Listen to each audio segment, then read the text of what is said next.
சொன்னபடி உண்மையிலேயே ஒரு முக்கியமான நாள். இந்த 2 மாதங்களில் நான் கலந்து கொள்ளும் 4வது சதாபிஷேக விழா இது. நாளைக்கு 320 வருடங்களுக்கான அனுபவங்களை நான் பெற்றிருக்கிறேன். அந்த 4 சதாபிஷேகம் கண்ட நாயகர்களும் பல சிறப்பு அம்சங்களில் ஒவ்வொரு அம்சங்களில் சிறந்து விளங்குபவர்கள். முதலில் சதாபிஷேகம் கண்ட பம்பாய் கோபாலையர் பிராமித்துறை வளர்ச்சிக்காக இந்த வயதிலும் ஒவ்வொரு பெருமாளத்திற்கும் சந்தா சேர்க்கும் இளைஞர். அதுபோலவே பிறகு கனகாபிஷேகம் கண்ட திரு ஜெயராமன் பத்திரிகை வந்தபடி டெல்லியில் அரண்மனைக்கு இன்றும் நமக்கு ஆதரவாக இருப்பவர். பிறகு நம் இதழில் தொடர்ந்து எழுதி வரும் சின்மயாநகர் கிருஷ்ணசாமி ஐயர் அவர்களின் சதாபிஷேகம் பிறகு திரு நச்சங்கம் சந்தான கோபாலன் அவர்களின் சதாபிஷேக விழாவிலே கலந்து கொள்ளும் மிகப்பெரிய நல்வாய்ப்பு எனக்கு கிடைத்திருக்கிறது. இந்த 3 சதாபிஷேக நாயகர்களிலும் அப்பாற்பட்டு அவர்களுக்கு உள்ள எல்லா அம்சங்களையும் விட பிராமித்துறை வாசகன் என்ற உறவில் தாண்டி அப்பாற்பட்ட உறவையும் நட்பையும் பெற்றிருக்கும் நான் அவர் பற்றி சில வார்த்தைகளை சொல்வது என் கடமை. திரு சந்தான கோபாலன் அவர்கள் நான் அறிந்த வரையிலே மென்மையான இதயம் கொண்ட உண்மையான மனிதர்.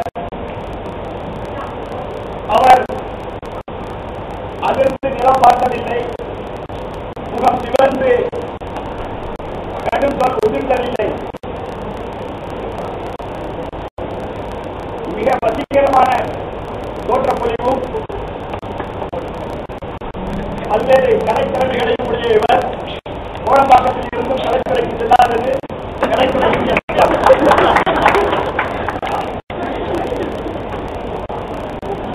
இவர் மட்டுமல்ல, இவரது பெண்களும் பையன்களும் பாடத் தெரிந்த நன்றாக பழக தெரிந்த பண்பாளர்கள்.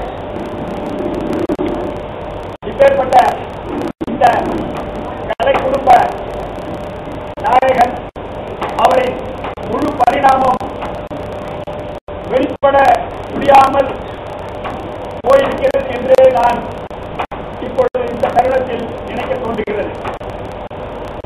அதன் காரணம் ஒரு பெரிய பிரகாசமான விளக்கிற்கு பக்கத்தில் இருக்கும் இன்னொரு பிரகாசமான விளக்கு அதனுடைய முழுமையான முக்கியத்துவத்தை பெறுவதில்லை. பெரிய மனிதர்களின் பிள்ளைகள் எவ்வளவு பெரியவர்களாக இருந்தாலும் அவர்களின் முழுமையான முக்கியத்துவத்தை பெறுவதில்லை. இது ஒரு சரித்திரம். அதுபோல இவரின் தந்தை ஸ்ரீமான் பட்டோயர் பெற்ற கீர்த்தியின் காரணமாக இவரின் கீர்த்தி முழுமையாக வெளிப்படவில்லை என்று நான் நினைப்பது தவறாக இருந்தால் நீங்கள் மன்னிக்க வேண்டும். அது போலவே இவரை வழி நடத்தி செல்லும் உதவியார்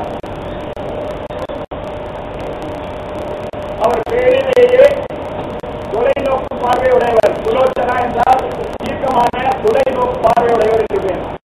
மீனலோச்சனா சுலோச்சனா. சம்ஸ்கிருதத்திலே தொலைநோக்கு பார்வையுடையவர்கள் சுலோச்சனா என்று பேரில் அழைக்கப்படுகிறார். மனிதர்களை சரியாக எதிர்கொள்ள தெரியும் மகத்தான குணத்தையுடைய அந்த வாழ்க்கை துணையை வெற்றியிருக்கும் திரு சத்சங்கர் சந்தான கோபாலனி பிராமித்துறை பத்திரிகையின் சார்பாக வாழ்த்தி வணங்கி ஆட்சி பெற்று இந்த பொன்னாடையை பூவாடையாக அணிந்து பெருமைப்பட எண்ணுகிறேன். இன்று இருந்தால் என்னை விட மகிழ்ச்சி அடைந்திருக்கும் ஆசான் குரு ஆச்சாரியர் என் தந்தை திரு சங்கரையர்